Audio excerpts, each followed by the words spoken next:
xamse ibraahim cabdi oo loo garan ogyahay xamse Thomas waxa uu ka mid yahay ciyaaryahanada gobolka Gabiley sidoo kale waxa uu ka mid ahaa ciyaaryahanadii ku ciyaarayay bishii barakeysnayd ee Ramadaan magaca Sahan Box ee Gabiley ciyaaryahankani ayaa waxa uu dhaawac soo gaadhay iyagoo ciyaaraya ciyaar semifinal oo ay la lahaayeen kooxda ku ciyaarisay magaca Quality HD Sports iyo kooxda Sahan Box oo ka tirsanaa ciyaartoygani isla maalintaas ay ciyaarayeen semifinalka ayaa waxa soo gaadhay dhaawac dhinaca gacanta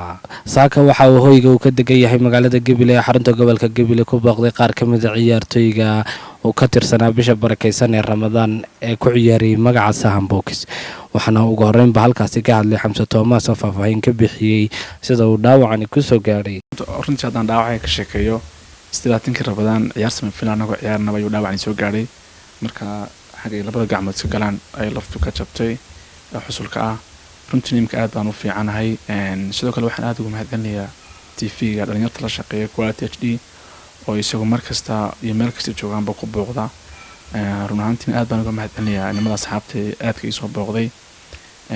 waxaan leeyahay walaal ducadina waa la aqbalay aad baan mahadsantihiin sidoo kale asxaabtiisa dhinaca kubadda ee maanta booqashada ugu tagay ayaa u duceeyay Xamse in Ilaahay sida ugu dhaqsaha badan leh ugu boogadhayo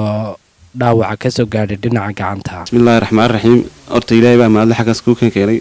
inoo suurta geliyay inaan ku soo booqano walaalkii Xamse oo naga dhaawacmay Ramadaantii ma jaan ciyaarani waxaan Ilaahay ka rajaynayaa inuu Xamse caafimaad degdeg ah siiyo waana la garab taaganahay wixii dhiirigelina anagoo Sahan Box saaxiibkayo maalintii ugu dambeysay Ramadaan aduu istiilaatigi maybe toilaatigi hayd inuu naga dhaawacmay ma jaan ciyaarnay anagoo Sahan team kooxdii Sahan Box iyo muxuu ahaa iyo Quality HD